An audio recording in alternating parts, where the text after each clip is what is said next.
কিছু মানুষ ঠিক এরকম ভাবে বেঁচে থাকে, চারপাশের সব কিছু ক্ষয়ে যায়, ভালোবাসা, কাছের মানুষ, দূরের মানুষ।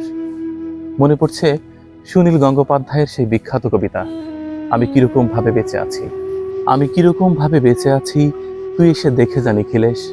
এই কি মানুষ জন্ম, নাকি শেষ পুরোহিত কঙ্কলের পাশা খেলা। দেখুন, উপরের দৃশ্য দেখে ভেতরের দৃশ্য অনুমান করা যায় না। উপরে সত্যি সবল সুস্থ গাছ, আর নিচের দৃশ্য দেখুন, সবকিছু ক্ষয়ে গেছে, সবকিছু পর হয়ে গেছে। আমাদের সমাজের কত মানুষের জীবন এরকম, উপরে দেখে ঠিকঠাক মনে হলেও ভেতরে কিছু নেই, গোড়ায় কিছু নেই। সবকিছু ক্ষয়ে গেছে, ভেসে গেছে, হারিয়ে গেছে।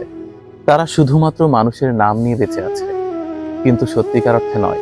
দেখুন, এই গাছটি কঙ্কালসার হয়ে আছে, নিচে সামান্য অংশে টিকে আছে, চারপাশের সবকিছু হারিয়ে ফেলেছে।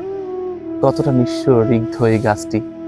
মনে পড়ছে বিখ্যাত কণ্ঠশিল্পী সুবীর নন্দীর গাওয়া সেই বিখ্যাত গানটি, আমারে দুটি চোখ পাথর তো নয়, তবু কেন ক্ষয়ে ক্ষয়ে যায়। দেখুন, চারপাশের সবকিছু ক্ষয়ে গেলে সত্যি নিজেকে বড্ড একা লাগে। মানুষের জীবনও ঠিক এরকম, দেখতে মানুষের মতো হলেও নিচে আসলে কিছু নেই।